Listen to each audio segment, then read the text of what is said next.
Magandang umaga sa ating lahat sa anumang panig ng buong mundo. Pag-usapan naman natin ngayon ang about sa health ng ating mga asawa o ang mga dumaranas ng menopausal syndrome. Ang pag-alaga sa asawa na dumaranas ng menopausal syndrome ay nangangailangan ng pag-uunawa at suporta sa iba't ibang aspeto, medikal, pisikal at emosyonal. Narito ang ilang paraan upang matulungan siya. Medikal na suporta. Konsultasyon sa doktor. Hikayatin siyang magpatingin sa isang espesyalista tulad ng isang OB-GYN upang matiyak na makakuha siya ng tamang payo at paggamot.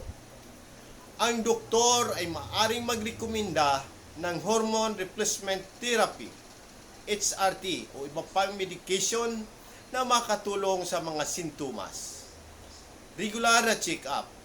Siguraduhin regular siyang nagpapa-check up upang mamonitor ang kanyang kalusugan. Informasyon magsaliksik tungkol sa menopausal syndrome upang mas maunawaan ang mga sintomas at posibleng lunas. Physical na suporta, balanced diet. I-encourage siya na kumain ng balansing pagkain na mataas sa calcium at vitamin D upang mapatalihing malusog ang mga buto. Ehersisyo.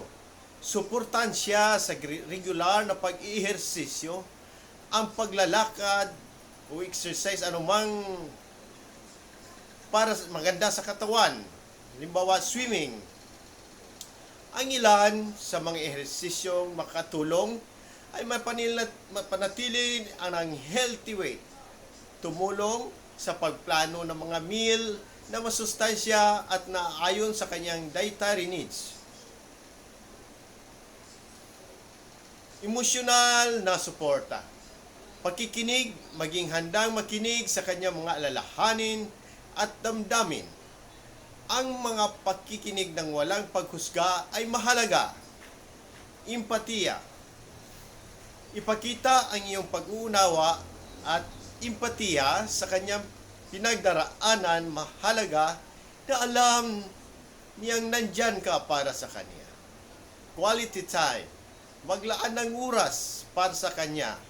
Mga simpleng gawain tulad ng paglalakad ng magkasama, panunood ng pelikula, o pagpunta sa spa at makatulong suporta sa mental health kung kinakailangan. Hikayatin siyang makipag-usap sa isang therapist o counselor upang matulungan siya sa emotional stress at sa iba pa. Practical steps. Cool environment. Tiyakin na malamig at komportable ang paligid, lalo na kung siya ay madalas mag-hot flashes. Regular routine. Tumulong sa pagtatakda ng regular na routine para sa pagtulog at pahinga. Stress management. Suportahan siya sa mga aktibidad na makakatulong sa pag-manage ng stress tulad ng meditation, breathing exercise, o relaxation techniques. Ang iyong suporta at pagmamahal ay mahalaga upang matulungan siya sa paghaharap sa mga pagbabago ng kanyang katawan at emosyon. Sa muli, magandang umaga sa ating lahat. Sana'y may natutunan tayong araw na ito.